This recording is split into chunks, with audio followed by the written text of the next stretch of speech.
When the movie Selma came out, it was a hit and a critical darling. But there was significant controversy surrounding it, and that was the historical accuracy. Given that this show's intent is to analyze history in film, I thought it was about time to tackle that problem head-on.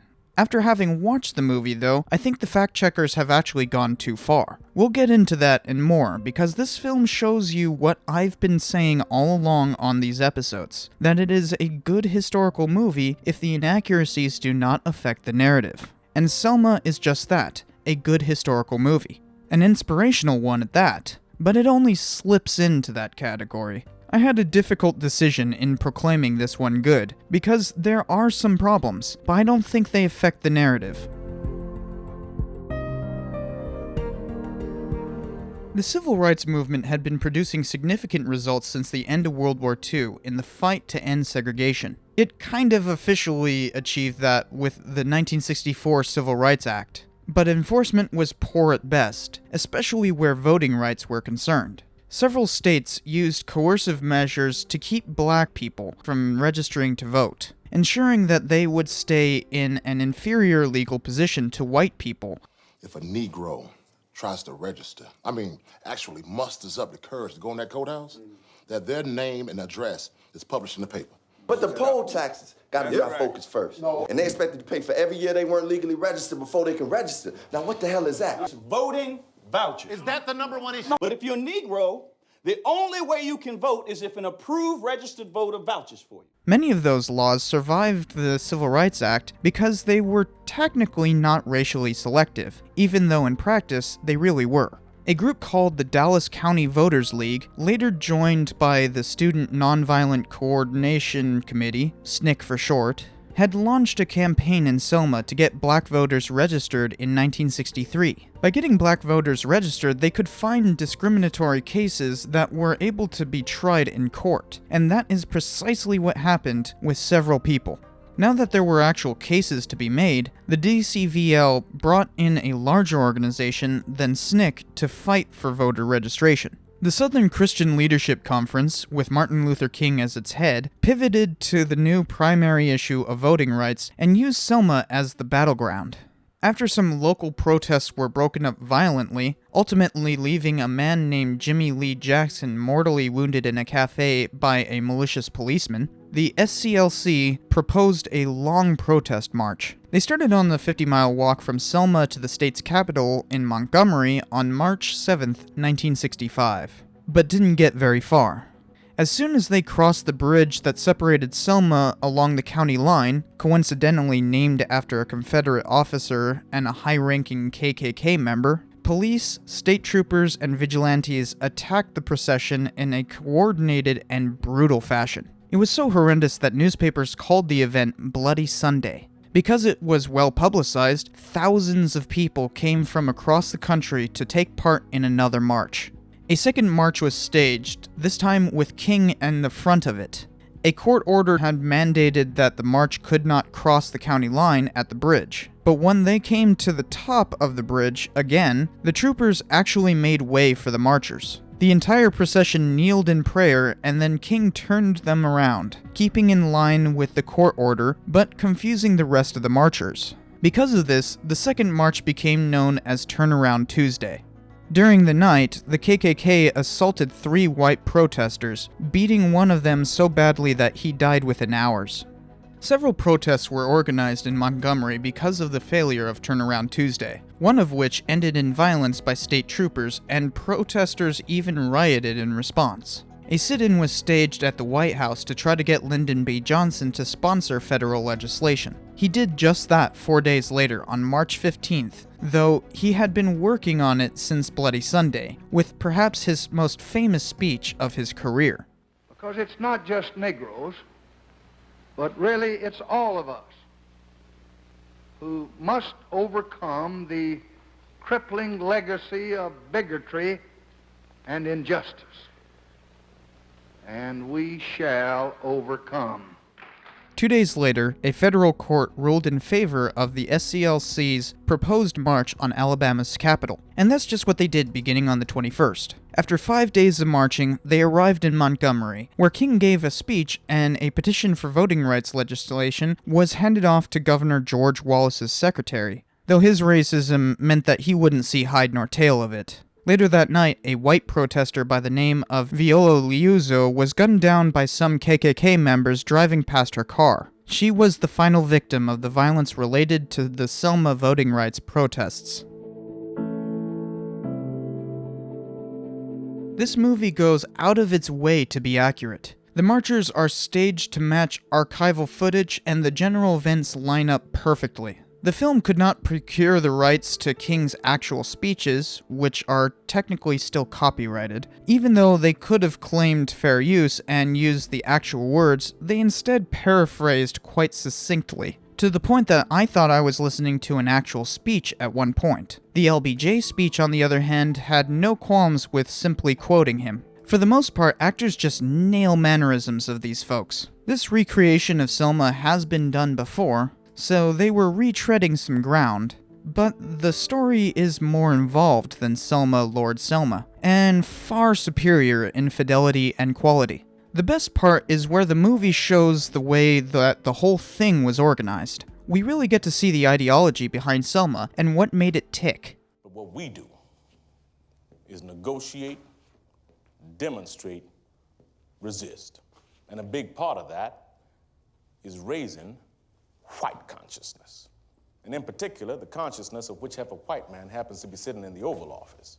This is important work because too often do we get the X happened which caused Y approach to the civil rights movement. But here, we get to see the internecine fights among civil rights leaders. You want us to bring our people in, but you're not giving anything in return. Now, we are asking for some kind of commitment here. The motivation for selecting Selma. This local sheriff, Jim Clark, is supposed to be bad business.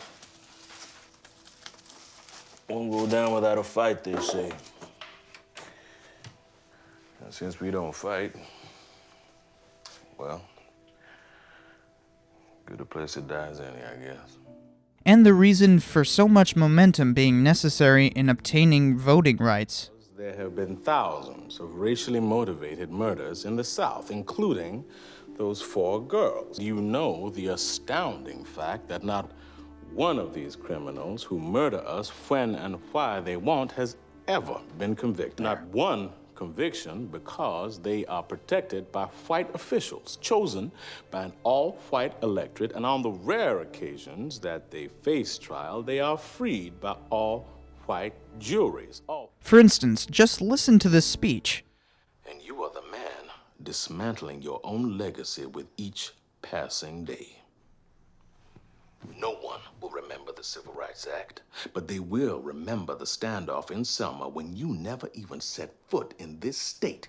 They will remember you saying, wait, and I can't unless you act, sir. That's incredible. You really get a sense of what this fight was all about. There are so many other clips I could show, but I'll just say if you haven't watched this movie, just go watch it. There's not much here, but I'll just run through them real quickly. The church bombing that took out the girls in the beginning was a year earlier than King getting the Nobel Peace Prize, but the movie is showing it to illustrate the speech he made for receiving the award, not to show the chronology. The person who attacked King in the hotel actually punched him twice and kicked him while he was on the ground. The KKK member was sent to jail for a month because of it and fined $100.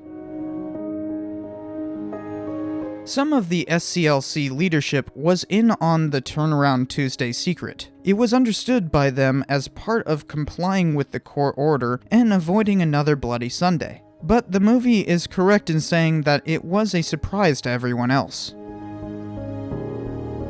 Both of the people killed in the movie took a while to die of their wounds, rather than dying on the spot. But that's alright since the movie needs to save time. There is one thing that this movie has been going back and forth over, but I think it's unwarranted. It is implied that Johnson ordered a blackmail package sent to King to stop the first Selma march. Give me J. Edgar Hoover. Historians are correct in pointing out that there is no evidence to show that Johnson did this. But here's the thing, the blackmail thing really did happen. They're gonna ruin me, so they can ruin this movement. Yeah, because J. Edgar Hoover, the unjustifiably powerful director of the FBI, had been monitoring King for years, and had caught him cheating on his wife on several occasions.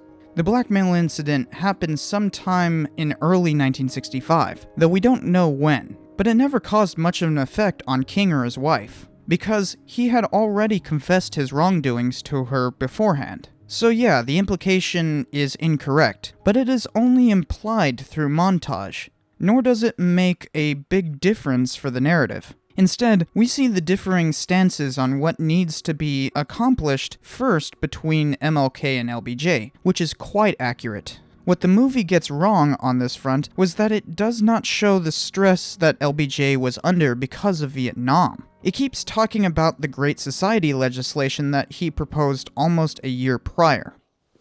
I'm calling it the war on poverty. Instead, the Vietnam War was escalating exactly during these few weeks. The official ground war began on March 8th, a day after Bloody Sunday. That was what was preoccupying LBJ, when he said to King something along the lines of this. You're an activist, I'm a politician. You got one big issue, I got 101. Now, you demanding more and put me on the spot with this visit, that's okay. That's your job, that's what you do. But I am sick and tired of you demanding and telling me what I can and what I can't do. Now, historians have been saying that the movie unnecessarily demonizes LBJ, but I would argue it's easy to see it the other way around. He was more preoccupied with waging a spurious war than helping people at home. Yet the movie makes him out to be more preoccupied with domestic problems in general and political necessity. What he needs to do is get on board with what we're doing instead of the other way around, for once. But here's the thing, despite it not showing the correct preoccupation of LBJ's, it does show that he was preoccupied, and that it was Selma that pushed him to act. You see, the movie doesn't alter the narrative, just tweak some things to not have to get bogged down in others. All movies necessarily cut stuff. This could easily have been a 3-hour snore fest like so many other movies, but instead the narrative stays intact, and what is cut is not necessary. Sure, I would like to have seen other civil rights leaders depicted in this. Like, we could have seen a legion of people trying to register to vote, and not just one. But one is all it takes. That is why the movie is still good historically, despite its inaccuracies.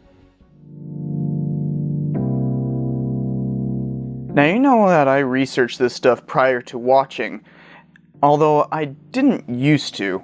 So I get really deep into the way that filmmakers react to fact-checkers. I always see the typical pablum of, you got this wrong, so everything's wrong. Or, it's just a movie. You know, the platitudinous argument that is between slander and artistic license. Things like this.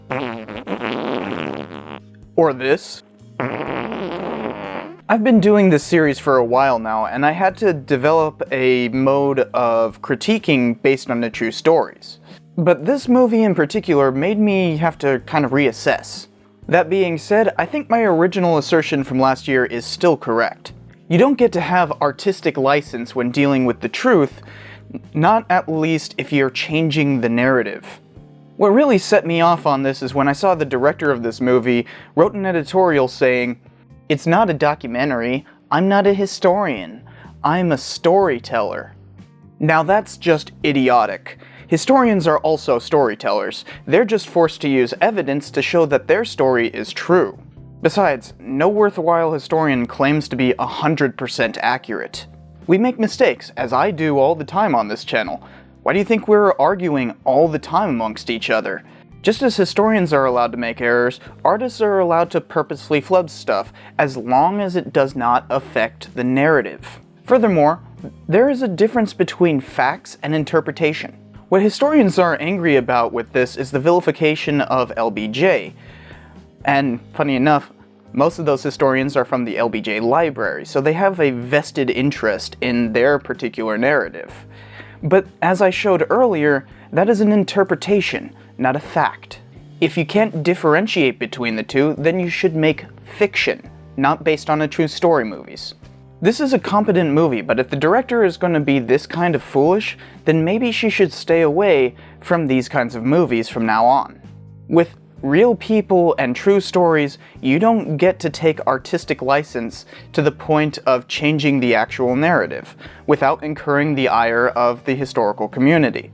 That's simply falsifying the past. Instead of arguing whether it's right to fact-check movies, which it undoubtedly is, we should be trying to find out if the narrative of the movie diverges enough from reality to be inaccurate.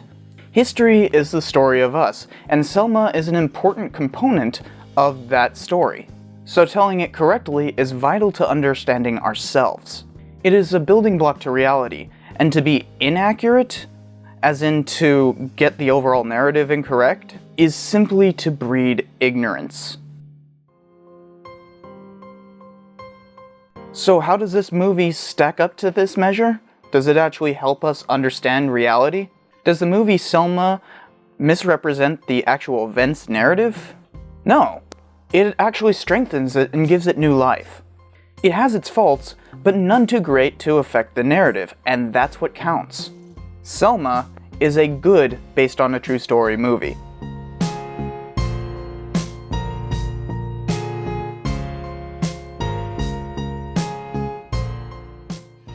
Things like this,